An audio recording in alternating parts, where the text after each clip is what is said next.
You know that feeling, right? It's Sunday night. You had the whole weekend to do that one thing.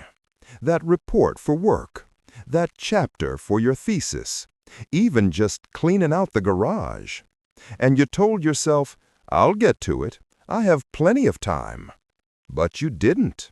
And now the deadline is a roaring monster in the distance, getting closer and closer.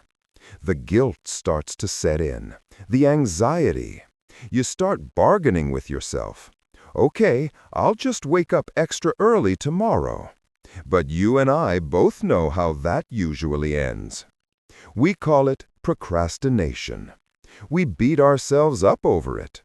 We say we're lazy, we're undisciplined, we lack motivation.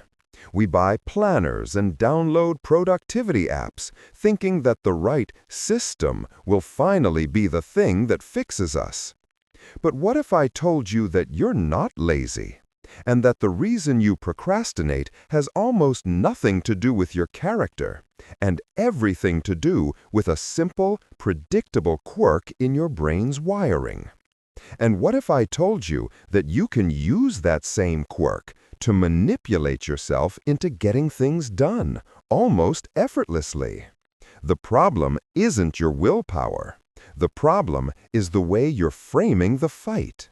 You're trying to go to war with your own brain, a brain that is literally hardwired over millions of years to do two things: seek pleasure and avoid pain. Think about that task you're putting off. Write the 10,000-word essay. To your brain, that doesn't sound like a task. That sounds like a threat. It sounds huge, intimidating, and painful. It represents hours of difficult mental effort with no immediate reward. So, your brain, doing its job to protect you from pain, goes, "Whoa, hold on. That sounds awful. You know what sounds better? Watching one more episode on Netflix or scrolling through social media. Let's get a little dopamine hit instead." And it wins every single time, because you're trying to fight this ancient, powerful instinct with a modern concept like discipline. It's like trying to stop a tidal wave with a bucket. So we stop fighting. Instead, we get clever.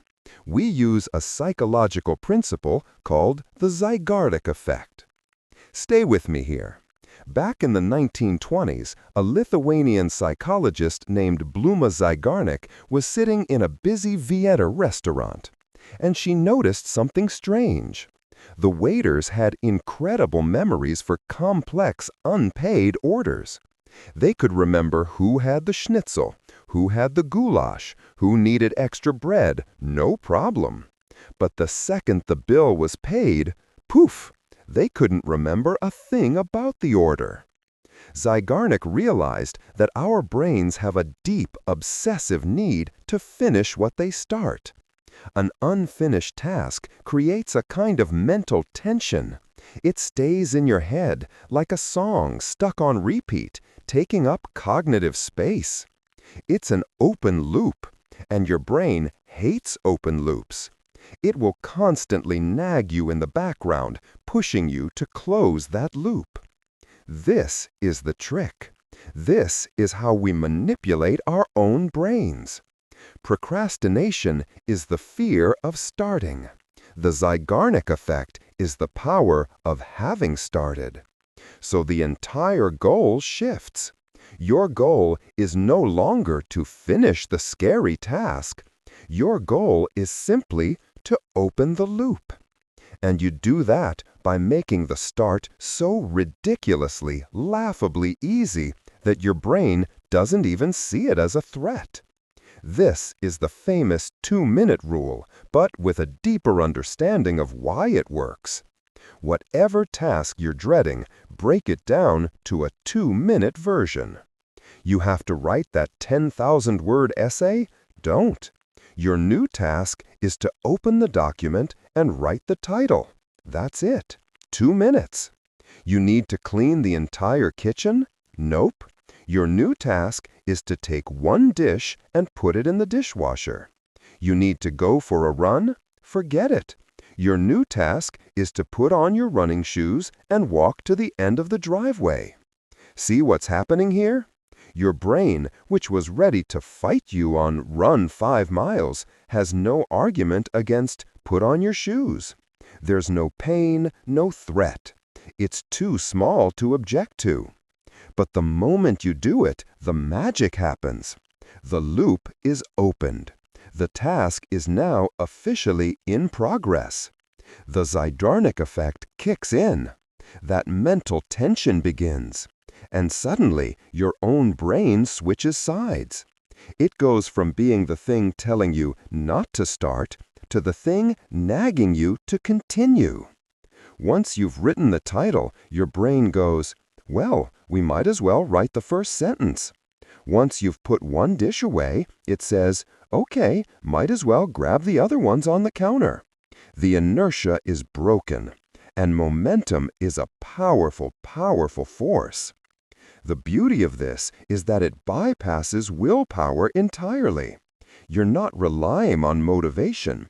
You're relying on a predictable neurological glitch. You're using your brain's own internal wiring to your advantage. You're not pushing the boulder up the hill. You're just giving it a tiny nudge so gravity can do the rest of the work. So, here's my challenge to you. Right now.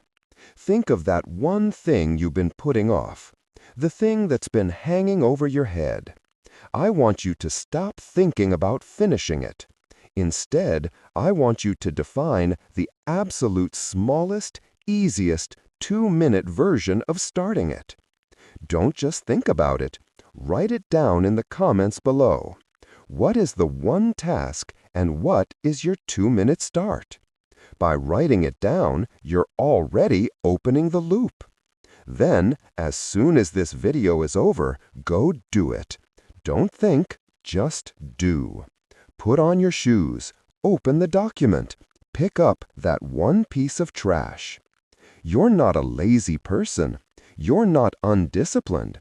You've just been playing the game on hard mode. It's time to change the rules. Stop fighting your brain and start tricking it. Open the loop and watch as your world changes.